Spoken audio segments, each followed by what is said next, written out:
ka ba na-control? Tingin mo, alisin ko rin pa. Kung ipapipilit ni coach, siyempre butin ko sana, pero I'm still grateful na na nakuha mo yung ganitong career high, pero yeah, it will not stop here. Doon sa time mong game na yun nga, pagtitira, kailang naramdaman na parang mukhang gabi mo to? Nung na-shoot ko yung una and pangalawa, kaya tapos siguro lang, yung pangatlo, pangapat,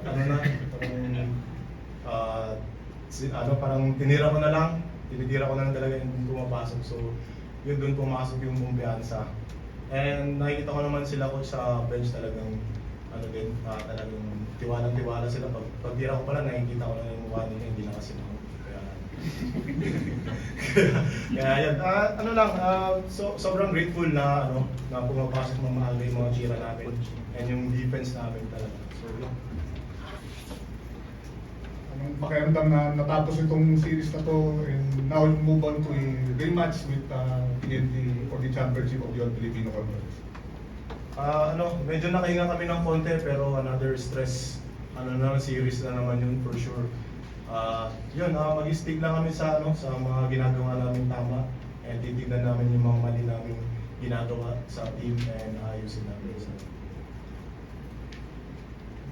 Coach, yun nga, thoughts mo dun sa magiging matchup niyo kayo with TNT. Obviously sila siguro gutom na makabawi sa inyo. Pero bago kita sagutin, hayaan mo akong batiin yung sports director ng San Miguel, si Coach Al Francis Chu. Magbe-birthday siya bukas. Boss, happy birthday. Happy birthday, boss. Sana mapasaya mo uli kami. Okay.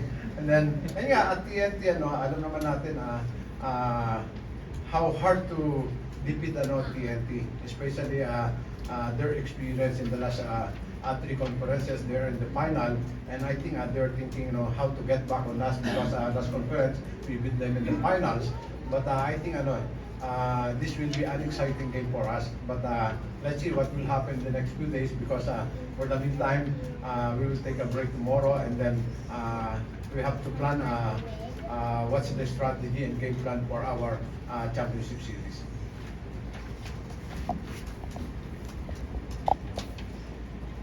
Coach, yung si CJ, ay ko lang yung naramdaman mo doon talagang, saka hinayaan mo lang pa siya na tumira. Alam mo, kung hindi siya nag-foul trouble, ipabubuo ko sa kanya yung game. That's how I trust my players. And even the bench, bakit humahaba ang playing time na they're playing well, they will stay inside. Because I guess na the players will be trained to last for 48 minutes. But of course, nag-foul trouble siya. Kaya dahil kailangan ko siya sa second half. Dahil alam ko, darating yung time na magka-catch up itong Ginebra. And of course, I will rely on our starter. CJ, good evening. CJ, wala ka ba naalala na games mo in the past kahit nung college na ganito ka kayo? Pero ay Columbia. Yung Columbia doon ako yung unang career high ko sa Colombian League. And same yung pakiramdam. Parang malabo magmintis, parang ganun yung pakiramdam. And ayun, I'm so happy na meron akong game na ganito sa San Miguel. Finals ba tingin mo magagawa mo? Ipag-pray natin yan ng malalim. Sana ganun pa rin yung kaganda yung laro namin sa finals para pag-champion rin. Hindi ka ba na-control? Tingin mo, alisin ko rin pa. Kung ipapipilit ni coach, siyempre butin ko sana, pero I'm still grateful na nakuha mo yung ganitong career high, pero yeah, it will not stop here.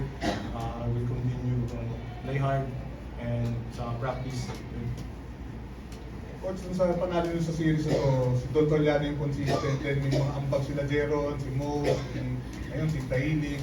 Kano magiging importante yun getting into this series with TNT na yun din, malalim din yung bench?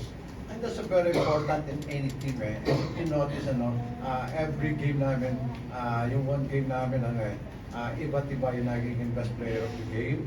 And then, there's a sign na ang bench ay kailangan, and then talaga nagpe-perform sila eh. And to the point na yung trust ko sa kanila eh, talagang nai-enjoy nila eh. And then, it's a sign na for them to be confident and then inspired sa mga ginagawa namin. But not only yung second bench namin, especially third group namin, they are the one giving us some inspiration dito sa first group because in every practice namin before the series, they're the one pushing hard dito sa mga ginagamit ko sa game, especially yung nasa rotation ko. And then, because I'm preparing them just in case something happen, so we don't know, pagka may graduate o meron na COVID na naman o ganyan. So, meron kami somebody who will replace them that hindi na kailangan ng malaking adjustment.